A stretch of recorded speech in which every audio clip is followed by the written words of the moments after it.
Hello मेरे प्यारे बच्चों, स्वागत है आप सबका प्यारा सा YouTube channel Kundan class 10th में। तो आप लोगों को पता होगा 19 फरवरी के आपका संस्कृत के एग्ज़ाम होने वाला है। तो आप लोगों के लिए लाए हैं सिलेक्टेड क्वेश्चन जो कि सीधे एकदम बिहार बोर्ड के एग्ज़ाम में ठीक है टकराएगा। यहाँ से क्वेश्चन आप लोगों को ज़्यादा संख्या में देखने के लिए मिलेगा। तो इसको ठीक है इस पर्पस के लिए लाया गया है कि आप लोगों का रिविज़न अच्छे से हो जाए। तो देखिए यहाँ पे हम चलते हैं, ज़्यादा समय नष्ट नहीं किया करेंगे ठीक है, और ज़्यादा समय नष्ट न करके और जल्दी जल्दी ठीक है क्वेश्चन की ओर बढ़ते हैं। तो आप लोग भी जुड़े रहे मेरे साथ ठीक है। चलिए पहला नंबर क्वेश्चन की ओर चलते हैं। चलिए पहला नंबर क्वेश्चन आप लोगों के सामने स्क्रीन पर है ठीक है। पहला नंबर क्वेश्चन आप लोगों के सामने स्क्रीन पर दिया गया है। उपनिषद के रचनाकार कौन है ठीक है। उपनिषद के रचनाकार कौन है तो हो जाएगा option number C Ved Vyas. चलिए सेकंड नंबर क्वेश्चन है मंगलम पाठ के रचनाकार कौन है तो मंगलम पाठ के रचनाकार वेद व्यास है ठीक है। ऑप्शन नंबर सी हो जाएगा। अगला नंबर क्वेश्चन है मंगलम पाठ में कितने मंत्र हैं तो मंगलम पाठ में 5 मंत्र हैं। अगर उपनिषद का पूछेगा ठीक है, उपनिषद के पूछेगा उपनिषद के मंत्र कितने हैं तो 4 हैं ठीक है, याद रखिएगा। चलिए चौथा नंबर क्वेश्चन है अणु से भी छोटा कौन होता है तो अणु से भी छोटा जो होता है आत्मा होता है, और अणु से भी छोटा और बड़ों से भी बड़ा होता है तो आत्मा होता है। चलिए नेक्स्ट नंबर है किसकी जय होती है किसकी जीत होती है तो सत्य की जीत होती है। ऑप्शन नंबर ये हो जाएगा। नेक्स्ट नंबर है बहती नदियाँ कहाँ मिलती है तो बहती हुई नदियाँ जाकर के समुद्र में मिलती है ठीक है। तो इसीलिए कहा जाता है कि बनना है तो समुद्र सा बनिए कि लोगों को गहराई नापते नापते पसीना छूट जाए ठीक है। चलिए अगला नंबर है 7 नंबर जंतु के हृदय रूपी गुफा में क्या स्थित है तो तत्व जो है ठीक है सबसे छोटा और सबसे बड़ा होता है जो कि जंतु के हृदय रूपी गुफा में क्या होता है बंद रहता है। अगला नंबर है ठीक है ब्राह्मण को प्राप्त करने के लिए किस विषय में ठीक है प्राप्त करने के लिए विषय में कहा गया है तो यहाँ पे ऑप्शन नंबर बी हो जाएगा सही जवाब। ईशावास्य उपनिषद में ब्राह्मण को प्राप्त करने के लिए कहा गया है।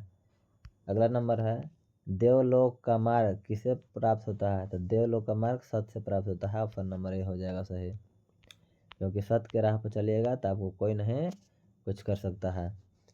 अगला है सत्य से क्या प्राप्त होता है तो सत्य से देवलोक प्राप्त होता है। ऑप्शन नंबर सी हो जाएगा। अगला नंबर है 11 नंबर क्वेश्चन मृत्यु को वश में कौन कर लेता है तो विद्वान लोग जो होते ना है वो अपने ठीक है मृत्यु को ही वश में कर लेते हैं। चलिए नेक्स्ट नंबर है किसकी जय नहीं होती है किसकी जीत नहीं होती है तो असत्य की ठीक है। अगला नंबर 13 नंबर क्वेश्चन आप लोगों के सामने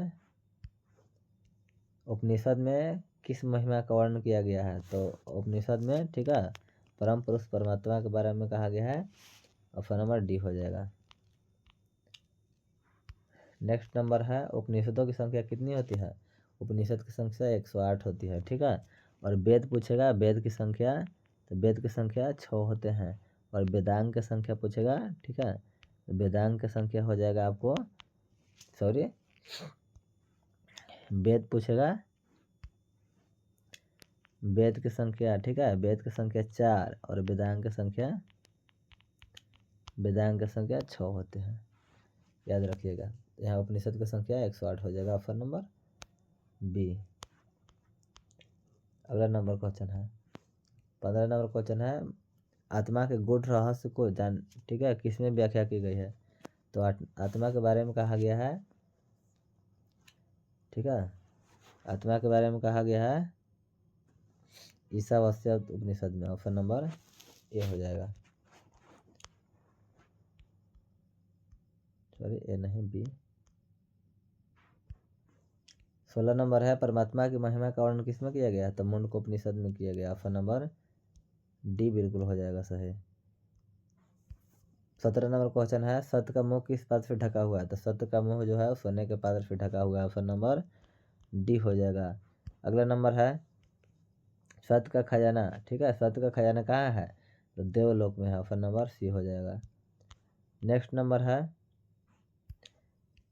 एशिया महादेश का सबसे बड़ा पुल कौन है? तो एशिया महादेश के सबसे बड़ा पुल जो है वो गांधी सेतु पुल है, जो कि गंगा नदी के ऊपर स्थित है। अगला है 20 नंबर क्वेश्चन, यूनान का राजदूत कौन था? तो यूनान का राजदूत मेगास्थनीज था। ठीक है, ऑप्शन नंबर ए हो जाएगा। अगला नंबर क्वेश्चन है, पाटलिपुत्र किस राज्य की राजधानी है? तो बिहार की राजधानी कहाँ है? पाटलिपुत्र, जिसको पटना कहते हैं। यहाँ पे पटना में आर्यभट्ट का जन्म हुआ था। गांव का नाम कुसुमपुर था। अगला नंबर है महावीर। ठीक है, महावीर मंदिर कहाँ स्थित है? तो महावीर मंदिर पाटलिपुत्र में स्थित है। महावीर मंदिर हो गया, गोलघर हो गया, तारामंडल हो गया, जैविक उद्यान हो गया, चिड़ियाघर हो गया, ये सब पाटलिपुत्र में ही स्थित है। ठीक है, जो कि बिहार की राजधानी कहा जाता है। अगला नंबर है, नगर की पालिका देवी कौन है? तो नगर की पालिका देवी पटन देवी को कहा जाता है। अगला है 24 नंबर क्वेश्चन, कमोदी महोत्सव कब मनाया जाता था? ठीक है, कब कब कहाँ मनाया जाता था? तो पाटलिपुत्र में मनाया जाता है। ठीक है, और गुप्त वंश के शासनकाल में मनाया जाता है शरद ऋतु में, और दुर्गा पूजा के शुभ अवसर पर। इस सब बात को ध्यान में रखिएगा, क्वेश्चन यहाँ से आ सकता है। 25 नंबर क्वेश्चन है, किसके शासनकाल में पाटलिपुत्र की शोभा और अच्छा व्यवस्था अति उत्तम था? ठीक है, तो चंद्रगुप्त मौर्य के समय में हो जाएगा, ऑप्शन नंबर बी हो जाएगा।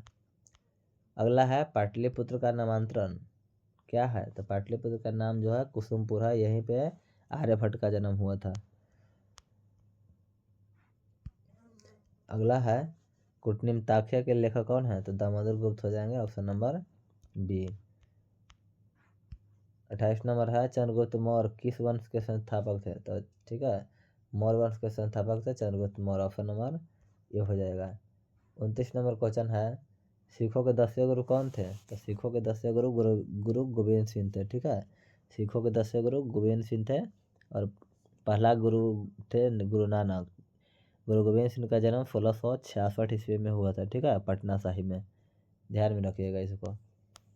चलिए 30 नंबर क्वेश्चन है,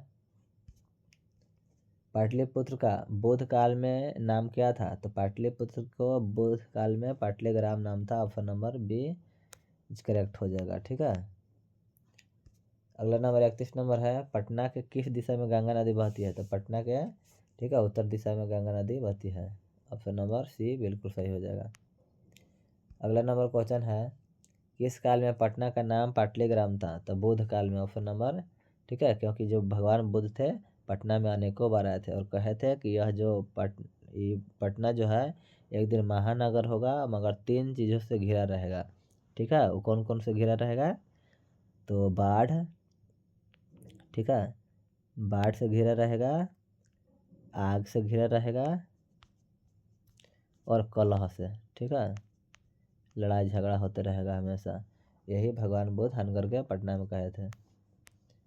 चलिए अगला नंबर है, गोलघर कहाँ में स्थित है? तो आप लोगों को पता होगा। ठीक है, क्योंकि हम लोग बिहार के पावन धरती से हैं, तो गोलघर के निर्माण जो ठीक है ये कहाँ में स्थित है? तो पटना में स्थित है, और इसका निर्माण किया गया था अनाज रखने के लिए किया गया था, और इसका निर्माण हुआ था 1700 ठीक है 86 इसमें, इसको याद रखिएगा।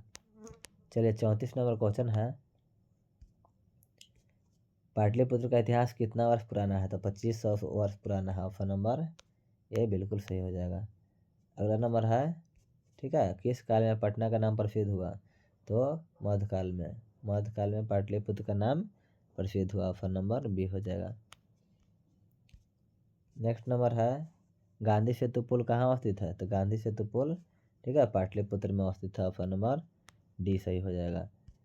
37 नंबर है, पटना शब्द की किस शब्द से उत्पत्ति हुई है? तो पटना शब्द का उत्पत्ति पटन शब्द से हुई है। ठीक है, पतन पतन कहते कहते लोग पटना कहने लगा। ठीक, चलिए 38 नंबर है, पाटलिपुत्र में किस महापुरुष की जन्म स्थान है? तो पाटलिपुत्र में ठीक है गुरु गोविंद सिंह का जन्म स्थान है, जो कि पटना साहिब में जन्म हुआ था 1666 ईस्वी में। नेक्स्ट नंबर है, मैथिली कोकिला किसको ठीक है मैथिली कोकिले के नाम से कौन प्रसिद्ध है? तो विद्यापति हो जाएगा, ऑप्शन नंबर ए सही। अगला है, अलस कथा पाठ कहाँ से संकलित है? तो अलस कथा पाठ जो संकलित है वो पुलिस परीक्षा से संकलित है। अगला नंबर है 41, मिथिला का मंत्री कौन था? तो मिथिला का मंत्री ठीक है, वीरेश्वर था। ऑप्शन नंबर डी हो जाएगा। अगला नंबर है, मनुष्य को कौन नष्ट कर देता है? तो आलस जो है वो मनुष्य को क्या कर सकता है? खत्म कर सकता है, क्योंकि जो नीतिकार लोग होते हैं आलस को शत्रु समझते हैं। चलिए 43 नंबर क्वेश्चन है, भीषण भूख लगने पर भी कौन कुछ नहीं कर सकता है? तो आलसी लोग जो है ना वो अपना भूख मिटाने के लिए भी कुछ करने में असमर्थ है। तो उनको वीरेश्वर, ठीक है, अपने घर पर ले गया और वहीं पे इन लोगों को अन्न और वस्त्र, ठीक है, देता रहा। चलिए नेक्स्ट नंबर है, वीरेश्वर नाम का मंत्री कहाँ रहता था? तो मिथिला में। ऑप्शन नंबर बी हो जाएगा सही। अगला नंबर है, आलसियों को कौन अन्न और वस्त्र देते थे? तो वीरेश्वर जो थे ना वही अन्न और वस्त्र देते थे। ऑप्शन नंबर डी सही हो जाएगा। अगला है 46 नंबर, आलसी पुरुष कितने थे? आलसी पुरुष 4 थे, ठीक है, आलसी पुरुष 4 थे, मगर जितने भी धूर्त लोग थे ना वो धूर्त हमेशा वो क्या होते हैं? भाग जाते हैं। तो ठीक है, सही भाग गए थे, 4 बच गए थे। अगला नंबर है, आलस का पाठ में किस दोष का वर्णन किया गया है? तो आलस के बारे में कहा गया है। ऑप्शन नंबर सी हो जाएगा। नेक्स्ट नंबर है 48, मैथिली कवि कौन था? तो मैथिली कवि विद्यापति थे। ऑप्शन नंबर सी सही हो जाएगा। अगला है 49 नंबर, अलस कथा किस प्रकार का पाठ है? ठीक है, तो अलस कथा जो है व्यंग्यात्मक है। ऑप्शन नंबर ए हो जाएगा सही। 50 नंबर क्वेश्चन कर रहा है कि अलस कथा पाठ में, ठीक है, पाठ के लेखक कौन है? तो अलस कथा पाठ के लेखक है विद्यापति। ऑप्शन नंबर ए सही हो जाएगा। तो चलिए यहीं से रहने देते हैं 50 को, ठीक है, और अगला वीडियो में आप लोगों को मिलेगा। Thank you so much. जय हिंद।